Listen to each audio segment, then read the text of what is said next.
Hello and welcome to our 4020 Capstone presentation. Today our team consists of Becky Helmigan, Bailey Sanders, Emma DeCosta, Jay Smith, as well as presenting today we have Katie Hartwell, Abby Manderla, and myself, Swarna Nauji, presenting on the title of Creating Protected Natural Areas Under Changing Climate Conditions. First off, allow me to lay out the key elements of our project.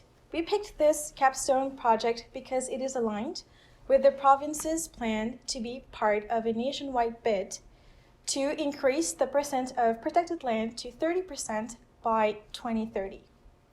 And our client, the Department of Natural Resources and Energy Development, consequently had a similar goal. Under changing climate conditions, New Brunswick's landscape is predicted to be affected adversely, and therefore leaving the local biota vulnerable.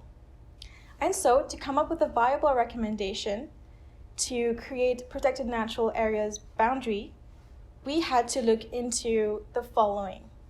Firstly, an ideal location that would promote the long-term viability of a healthy population.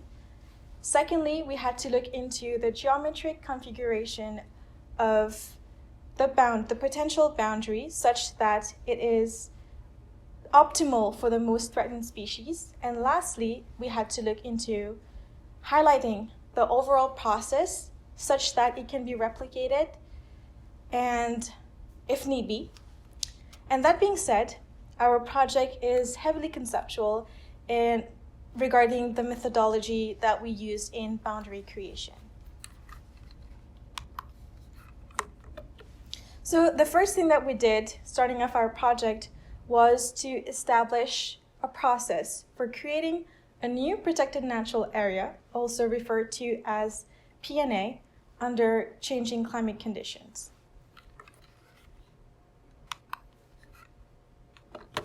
And here is a process flow diagram that summarizes our work into 3 phases.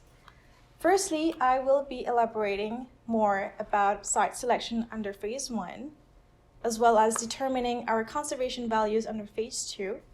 Katie will join me to elaborate on boundary design. And finally, Abby will be concluding the presentation by talking about our trade-offs and final recommendation. So allow me to take a step back to shed some light on the impacts of climate change in New Brunswick specifically. So climate change is expected to be responsible for an increased frequency in frequent extreme weather events such as blowdowns and natural fires in our forests, as we can see in the pictures. And this increased frequency in disturbance causes a drastic change in the landscape, which causes species having to be relocated. Also, with increasing temperatures in the coming decades, the significant temperature rise is going to lead to an increase in a migration of the boreal species in New Brunswick to cooler regions. And those boreal species are, for instance, balsam fir and black spruce. Now, when the tree species are migrating, the landscape changes and are no longer suitable for the animal species' habitat needs. Therefore, they also have to be relocated and move along so that they can still have access to their food preferences and forest cover. However, we have other species like the white-tailed deer whose range is only going to be expanding as their population is expected to be increasing drastically with the warming of the climate. Now, when we talk about migration due to climate change, we're really talking about a shift to the higher latitudes, to the northern part of the province, or a shift to the high elevation points, which typically have a cooler climate and are more adapted to have a tolerable climate and condition for cold-adapted species. With these problems being identified, we looked into the ecoregions that were most at risk, and those were the coastal and the highland regions. The first step in creating a protected natural area was to select a site to focus on and eventually determine the scope of our project, which became the main deliverable of Phase 1.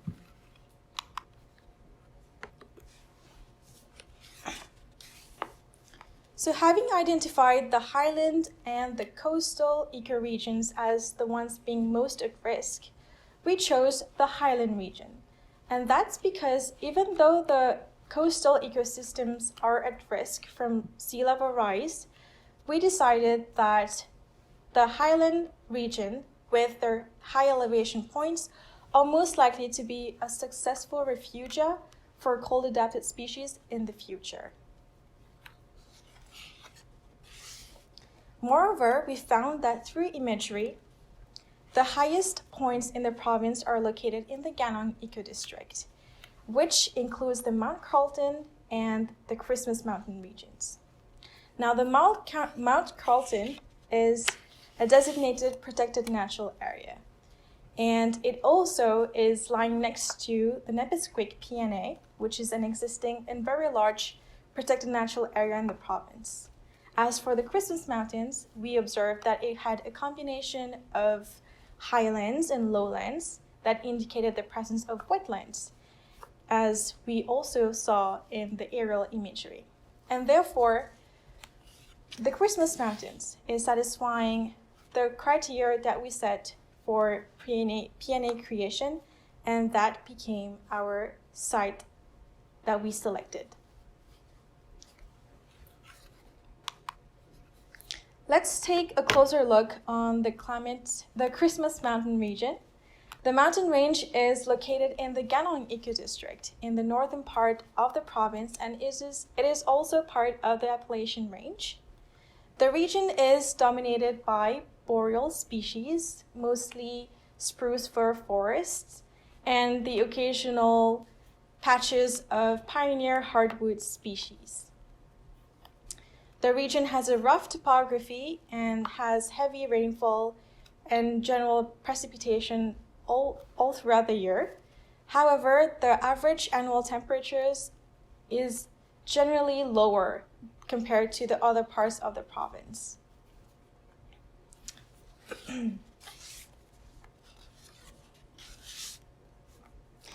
In higher elevation areas, the leeward side of the mountain tends to be drier in the rain shadow, and therefore more susceptible to natural fires caused by lightning strikes. And this happens due to orographic lifting.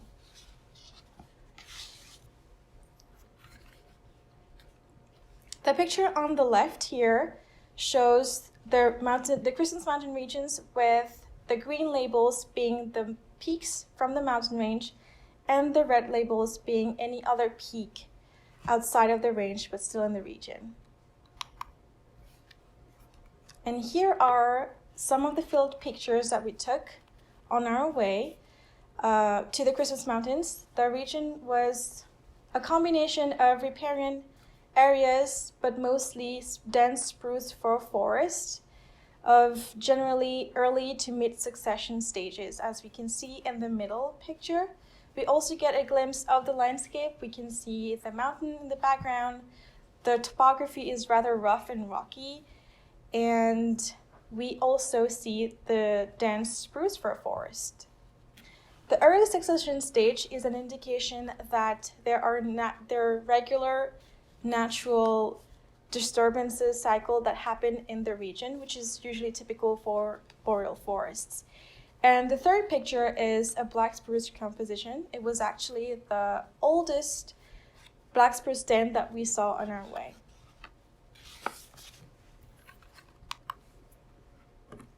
The next step, after confirming our ecosite and the scope of our project, we delved into identifying our conservation values. And in this context, The conservation values are the species of concern, whose habitat requirements became the basis of our boundary configuration. And catering to those species' habitat needs ensures that we are protecting prime habitat that would be sustaining a healthy population. This table here shows how we looked at the biotic and the abiotic features in the region of the Christmas Mountain. And this resulted in a list of species at risk in the area. Not an exhaustive list due to time constraints, but significant enough for the scope of our project. Essentially, we came to the conclusion of choosing a generalist species and a specialist species, namely the eastern moose and the Bicknell's thrush, respectively. The eastern moose requires wetland areas and conifer forest cover. As for it prefers the wetland and the coniferous forest. The Bicknell thrush, on the other hand, has to have spruce fir forest at high elevations. So our first species of concern is the eastern moose. Currently, we have 30,900 individuals across the province. However, their population is expected to decline drastically due to climate change, causing an increase in temperatures. So it is rather concerning, and experts are actually even giving up on the idea of conserving and managing them in the future. The problem is because the increase in temperature is causing an increase in disease outbreaks such as winter ticks, but also the eastern moose is predicted to be more susceptible to the brainworm disease that is carried by the white-tailed deer population, which is expected to be expanding their range and also increasing in population size.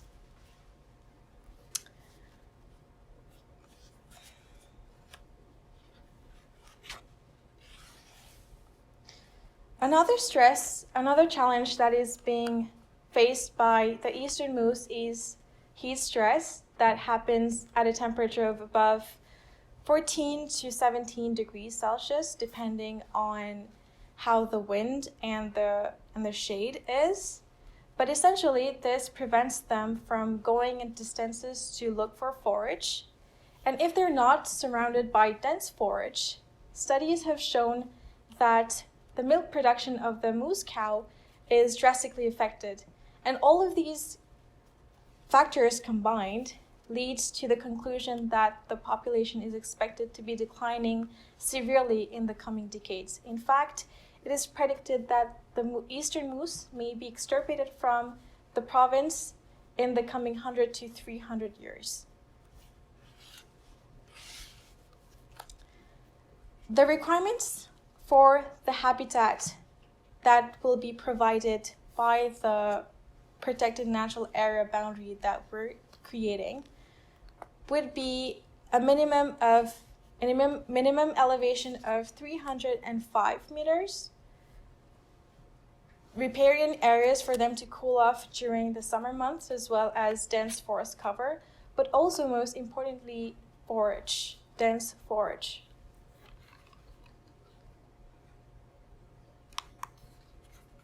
Our second conservation value is the Bicknell's thrush. The Bicknell's thrush is a habitat specialist species that is actually more at risk of being extirpated from the province.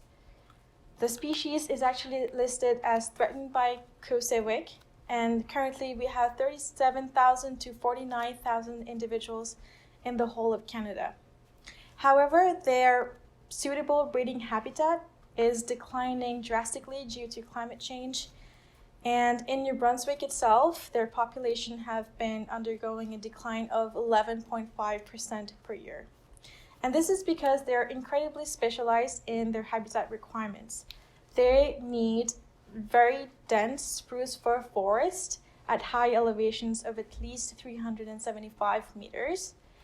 And for these species, survival in the Christmas Mountains is incredibly important because the Christmas Mountains has been reported to be one of the only suitable breeding habitats in the entire Atlantic provinces. And therefore, it is very important for us to be looking at this location. But the other problem is that their specialized habitat is experiencing degradation due to climate change. Spruce and fir species are cold-adapted species, and they thrive in lower temperatures. So they are also predicted to be migrating towards the higher elevations in the mountains. As for the requirements that would be met by the PNA, those would be the dense spruce fir forest and high elevations of at least 375 meters. And now that we have our conservation values defined, the next step is to look into boundary design, and I will let Katie have the floor to talk more about this. Thank you, Swarna. So today I will be covering boundary design, or more specifically, the creation of our boundaries. The first step was to limit the scope of our problem. We did this by creating a 900 kilometer square delimiting boundary around the highest peak of our region, which was Mount St. Nicholas. This was done to start very simple and to limit our options to just the Christmas Mountain region. Next was to add the preferred moose habitat and the critical thrush habitat. First, the thrush habitat was made by limiting it to balsam fir and black spruce primary forests with over 10,000 stems per hectare at an elevation above 375, which was found to be their minimum elevation in research mentioned before. Second, moose preferred habitat was similarly made with balsam fir and black spruce forests, layered with wetlands with a 30-meter buffer, and these had a minimum elevation of 305 meters based on average moose heat stress temperatures and temperature gradients in the area. Third and finally, the thrush and the moose layers were overlapped to show areas that satisfy both of their habitat requirements here in red. One thing of note is the distribution of these. So the preferred moose habitat tends to be near the bottom, the thrush habitat tends to be centralized, and those overlapping habitats are in the upper left corner. So using these parameters and elevation, boundaries could be made by using the following strategy and splitting it into 4 distinct categories: species, quality, size, and distribution. The first category, species, is very simple and is just which layer seen previously we would use to base these boundaries off of. So there's Bicknell thrush, eastern moose, and the combination of Bicknell thrush and eastern moose habitat. Quality has 2 options. The good quality option has a high amount of clustered habitat and has a majority of their elevation above 400 meters. And this number was used as it is the median threshold in the entire area. A fair quality would satisfy either the amount of clustered habitat or the elevation, but not both. Size and distribution are much simpler than quality. If it is more than 10,000 hectares in area, it would be a big boundary, and if it was below 10,000 hectares, it would be a small boundary. With distribution, if it could be drawn in a single line, it was considered a whole boundary, and if there were multiple sections, it would be fragmented. Using these led to our set of 11 boundaries. These can be broken up into 4 sections: the bookends, the thrush, the moose, and the combo boundaries. The bookends were created using just those habitat layers mentioned previously. They set our limits on both sides of the scale and were used as a comparison against in other steps. First was meant to be our first boundary was meant to be our largest and completely encompassing of the Christmas Mountain region, and thus is completely identical to our delimiting boundary and just surrounds the entire Christmas Mountain region. Boundaries 2, 3, and 4 are the opposite ends of the spectrum.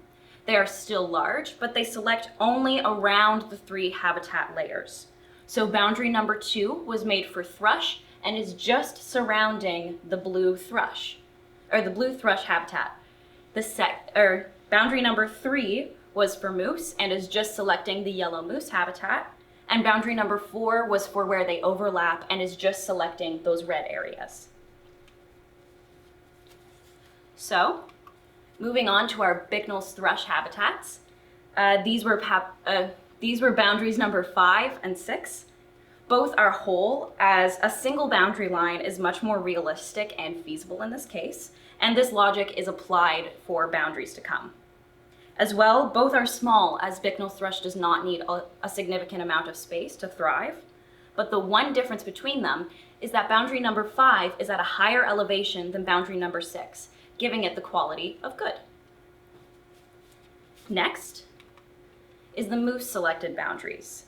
This is boundaries 7, 8, and 9, and they were similarly made only using the moose habitat layer. All 3 are whole, but boundary 9 is considered big, as you can see, it's much larger than the other 2.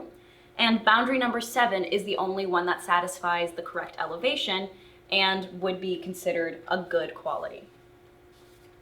When comparing all of these boundaries, you can see that boundaries 5 and 6, the thrush boundaries, don't very much overlap boundaries 7, 8, and 9, meaning that their habitats don't intermingle very often, except for in the top left corner. And that is where we made boundary number 10. So this boundary is small and whole, but it only has a fair quality, as again, the elevation is not met. Finally, boundary number 11 is a combination boundary that connects boundaries 5 and 7. Boundaries 5 and 7 were the highest ranked among their individual categories, and they were both small and whole with good quality habitat, thus making a combined boundary that is has a big ranking, is whole, and has good quality habitat. These 11 boundaries gave us the data found in this table. And now I will be passing this off to Abby, who will go over the details of this table and explain how we narrowed it down to just one final recommendation. Thank you, Katie. I will now take us through the process of narrowing our set of 11 considered alternatives to a set of 7 selected, then to a final set of 4, and finally our recommendation. This recommendation successfully satisfies all the fundamental objectives of this project. Firstly, our considered alternatives, which met the following objectives. As increasing the population of Bicknell's thrush and eastern moose is considered of utmost importance, we decided that a proxy measure of increasing available habitat would be best. In order to ensure that available habitat was adequate, we used a second measure of increasing land use efficiency to determine the efficacy of habitat found in each configuration. Therefore, to reach our selected objectives, we removed all dominated boundaries which either outperformed our performance measures or represented scattered habitat which is considered infeasible in the presence of continuous habitat. This takes us to our 7 selected alternatives, as seen here, all of which represent selected habitat, as Katie mentioned. At this point, we added another fundamental objective of available amounts of timberland in each alternative, which was measured in hectares. The following slide shows the specifics used in measuring that objective. For this project, 3 levels of limitation to commercial forest growth were considered, as well as the presence of existing roads. These 3 levels of limitation include moderate limitations to commercial forestry growth, which was included in the calculation, as well as the roads found within moderately severe limitations and severe limitations. With the inclusion of this measure and a comparison of standardized scores, we arrived at the final alternatives C, E, F, and G, which I will detail the trade-offs for now. Alternative C. This alternative represents both the smallest overall habitat and the smallest of available timberlands. The trade-offs for this alternative is that it includes the highest land use efficiency at 94%. Alternative E, which is the largest overall habitat and signifies the best amount of moose habitat. The trade-off in this case is that even though it suggests such large habitat, it only represents 62% in land use efficiency and represents, as you can see from the map, the most fragmented habitat overall. Alternative F. This alternative has the highest amount of overlaid habitat where both Bicknell thrush and eastern moose can coexist. The trade-off in this case is also a low land use efficiency at 74%, high amounts of available timberland that would be removed in the case of this being considered, and its proximity to both Mount Carlton Provincial Park and the Nepisiguit Extended Protected Natural Area. Finally, we have Alternative G, which contains the highest Bicknell thrush habitat, as well as the amount of overall habitat for both species combined, as it contains 10,666 hectares and also contains Alternative C. The main trade-off in this case is this alternative also represents the highest amount of available timberland that could be lost if choosing this recommendation. After ranking, analyzing, and comparing the trade-offs of our 4 alternatives, we come down to this. As you can see, we came to the recommendation of Alternative G, which satisfies the best value for Bicknell thrush habitat, overall habitat of both of our species of concern, and a low level of land efficiency use. In order to determine this ranking as being the most proficient of all 4 available, we used a standardized ranking system and applied a set of 3 values that analyzed the ranking set in order to determine the best course of action. Number 1, as you can see labeled under PACCC, is a set that satisfied our collective group's requirements, which valued the presence of Bicknell's thrush overall as compared to the other objectives. Number 2, a set that satisfied the conservation targets and valued thrush habitat and land use efficiency equally over all other objectives. Finally, number 3, a set that held forestry and timber values as most important, therefore only assigning a score of 1 to available timberland and not satisfying requirements for any other objectives. From this, we determined that Alternative G, which satisfies the value ranking for our project preferences over those of conservation.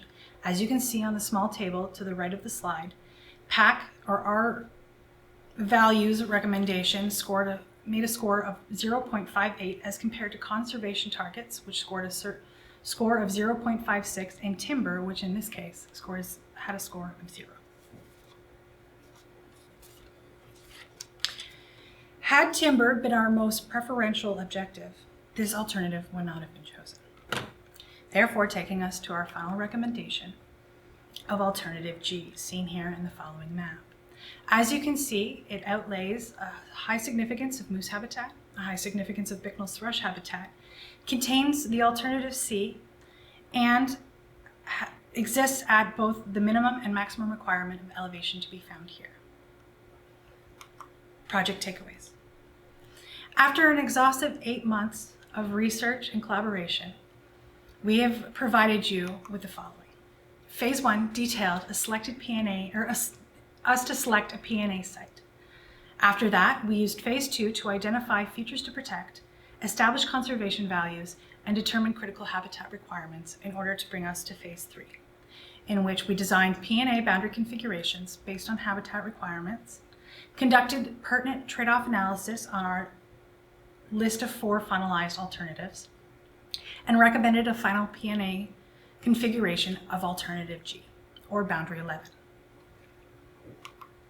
We'd like to take a minute to acknowledge the following for their help in every aspect of this project. Thank you. And thank you for attending. We'll take any questions you might have now.